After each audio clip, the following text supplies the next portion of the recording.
कल मैंने उसे मैसेज किया, हाथ कांप रहे थे कि किस हक से उसे मैसेज करूं, क्योंकि वो मुझे कब कब भूल चुकी थी और वो मेरे साए से भी दूर थी। मैंने दिल पर हाथ रखकर उसे मैसेज किया और बस इतना कहा, मैं जानता हूं अब तुमसे बात करना फजूल है, लेकिन मैं तुम्हें बहुत दिनों से ख्वाब में देख रहा हूं और ख्वाब में मेरी आंखें भीग जाती हैं कि जैसे तुम कुछ कह रही हो। मैं कुछ कहना चाहता हूं। मैं कुछ नहीं तुमसे मांगता, तुम जहां रहो बहुत खुश रहो। अपनी आवाज सुना दो, ज्यादा टाइम नहीं लूंगा। लेकिन क्या हमारे इतने सालों के ताल्लुक में मेरी ऐसी कोई बात भी नहीं थी कि तुम मुझे एक बार याद कर सको? मैं अजियत की आखिरी हद पर हूं और मेरा सब्र देखो।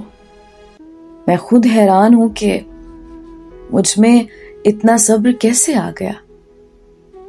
तुम मुझे हमेशा बहुत याद आती हो।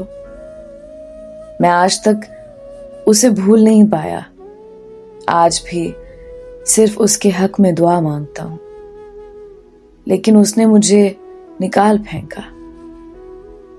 जवाब मिला, जहनी मरीज हो तुम, और जहनी मरीजों का कोई इलाज नहीं।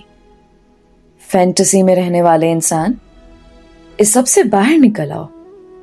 और मुझे तुमसे उस वक्त भी कोई मोहब्बत नहीं थी। मैं दुनिया घूम कर आई हूं और बहुत ऊंचा मयार है मेरा।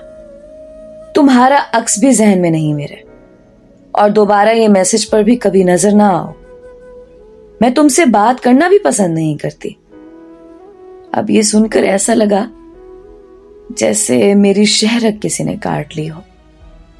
ना मर सकता था, ना जिंदा रहा। दिल किया कि जमीन फटे और उसमें धंस जाऊं।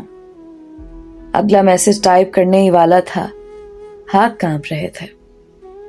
ये देखते ही देखते उसकी डीपी सफेद हो चुकी थी, यानी मैं ब्लॉक हो चुका था और मेरे आंसू की नदियां बह रही थी।